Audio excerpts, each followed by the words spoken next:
Assalamualaikum warahmatullahi wabarakatuh, teman-teman dan ibu dosen yang saya hormati. Perkenalkan, saya Ahmad Rodi dari kelas A24.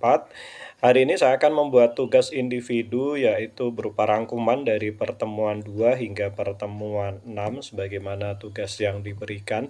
Namun sebelumnya saya akan disclaimer dulu karena banyaknya materi yang harus dirangkum. Mungkin ada beberapa yang terlewat ya, karena harus memadatkan 6 pertemuan itu menjadi 10 menit ya. Mungkin ada beberapa yang terlewat, saya mohon maaf, mudah-mudahan ini bisa mewakili. Baik Bapak Ibu dan Ibu dosen yang saya hormati, yang pertama kita akan pada pertemuan kedua ya, kita akan membahas mengenai sosiologi sebagai ilmu yang membahas tentang masyarakat dan bagaimana struktur sosial terbentuk serta pengaruhnya terhadap individu. Nah, dalam perkembangannya teori sosiologi terdapat 7 kekuatan sosial utama yang mempengaruhinya, yaitu antara lain revolusi politik, revolusi industri, ada juga kapitalisme, munculnya sosialisme, feminisme, urbanisme, perubahan keagamaan, dan pertumbuhan ilmu pengetahuan. Inilah beberapa hal yang melatar belakangi lahirnya ilmu sosiologi. Kemudian kita akan membahas beberapa tokoh penting sosiologi. Yang pertama yaitu Auguste Comte, yang juga dikenal sebagai Bapak Sosiologi. Ia memperkenalkan sebuah teori positivisme, yaitu pendekatan ilmiah terhadap realitas sosial. Comte juga membagi hukum menjadi 3 tahapan, yaitu tahapan teologis, metafisis, dan positif, yang menggambarkan evolusi cara berpikir manusia. Ia juga mencetuskan konsep agama kemanusiaan sebagai bentuk moralitas sekuler yang menekankan solidaritas. Baik, selain Auguste Comte yang Bapak Sosiologi ini, juga ada sosiolog Muslim Ibnu Khaldun ya. Ibnu Khaldun ini adalah seorang cendekiawan Muslim yang hidup pada abad ke-14. Dalam karya besarnya Muqaddimah, ia memperkenalkan ilmu umron yang membahas perkembangan masyarakat. Konsep utamanya adalah ashabiyah atau solidaritas sosial yang menjadi penggerak lahir dan runtuhnya suatu peradaban. Ia juga membahas siklus peradaban, pengaruh lingkungan, serta pengaruh lingkungan terhadap masyarakat, dan juga pentingnya ekonomi sebagai penggerak sosial. Kedua tokoh ini menunjukkan bahwa sosiologi berkembang dari refleksi mendalam ya terhadap dinamika sosial yang ada, dan hal ini menjadi dasar dalam memahami bagaimana pendidikan berfungsi di dalam masyarakat. Baik, kita lanjutkan pada pertemuan kedua yang akan membahas tentang pendidikan sebagai sebuah fakta sosial. Ini berdasarkan pandangan dari Emil Durkheim ya. Durkheim menyatakan bahwa pendidikan bukan sekedar aktivitas individu, tetapi merupakan bagian dari struktur sosial yang mempengaruhi perilaku individu. Pendidikan berfungsi untuk mentransmisikan norma, nilai, dan harapan sosial dari suatu generasi ke generasi berikutnya. Ia juga berperan dalam menjaga ketertiban sosial dan membentuk identitas kolektif. Nah, pada pertemuan kedua ini saya tertarik dengan ilustrasi ya, seorang ibu rumah tangga yang di rumah berpakaian santai, tapi saat menghadiri upacara Hari Guru Nasional, ia menyesuaikan diri dengan norma sosial ya, memakai batik, menghias rapi, juga bersikap formal. Ini menunjukkan bahwa norma dan aturan sosial mengikat tindakan kita ya. Kita tidak bisa seenaknya saja, tapi ada aturan yang mengikat kita. Dan hal inilah yang disebut sebagai fakta sosial. Baik, fakta sosial itu memiliki tiga ciri, yaitu yang pertama berada di luar individu ya, sudah ada sebelum kita ya, jadi di luar dari diri kita. Kemudian yang ketiga memiliki daya paksa ya, mengarahkan individu agar mengikuti aturan itu. Ya, kalau tidak patuh dengan aturan itu sanksinya ini ya, baik sanksi sosial, sanksi moral dan lain sebagainya. Itulah yang ciri yang kedua ya. Ada hal yang memaksa, ya. Mau nggak mau orang harus ikut. Nah, gitu.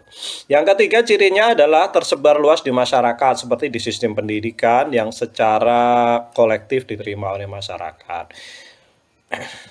Dengan memahami pendidikan sebagai fakta sosial, kita menjadi lebih bijak dan sadar kalau peran penting pendidikan dalam membentuk masyarakat yang bahwa peran penting pendidikan itu adalah membentuk masyarakat yang teratur dan terintegrasi. Baik, kita lanjutkan dengan pertemuan ketiga. Nah, pertemuan ketiga ini mengkonteks sosial pendidikan ya, konteks sosial pendidikan. Ini sifatnya lebih reflektif ya. Sebagai pendidik, kita harus memahami bahwa pendidikan tidak lahir sendiri. Ia sangat dipengaruhi oleh berbagai faktor sosial seperti budaya, ekonomi, politik, dan nilai-nilai masyarakat. Dengan memahami konteks sosial ini, kita bisa menjadi guru yang lebih reflektif ya, lebih inklusif ya, dan juga peka terhadap kondisi peserta didik. Pendidikan juga memiliki peran sebagai penentu kemajuan suatu bangsa ya. Kalau dulu orang bangga dengan sumber daya alam dan lain sebagainya, itu adalah pandangan dulu ya. Ada pandangan yang selanjutnya yang kekinian adalah mengubah sumber daya manusianya menjadi kapital gitu ya. Negara maju seperti Singapura dan Korea Selatan menunjukkan bahwa sumber daya manusia yang unggul itu lahir dari sistem pendidikan yang kuat. Ya, bukan semata-mata dari kekayaan alamnya. Ya, kita harus memiliki peran sebagai penentu kemajuan bangsa ini. Negara kita sebagai pendidik juga harus menjadi bagian dari upaya bersama ini membentuk generasi masa depan yang lebih cerdas secara intelektual dan sosial. Dengan memahami dinamika sosial ini, kita bisa lebih tepat dalam menyusun pendekatan pembelajaran yang adil dan relevan. Itu ya.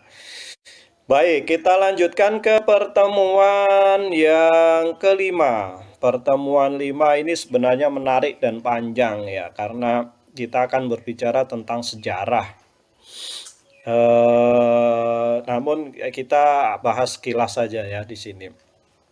Tentu awal sejarah munculnya sosiologi pendidikan ini dari awal tadi ya, pertemuan kedua itu adalah Auguste Comte dan Ibnu Khaldun, itu yang tokoh sentralnya, tokoh utamanya.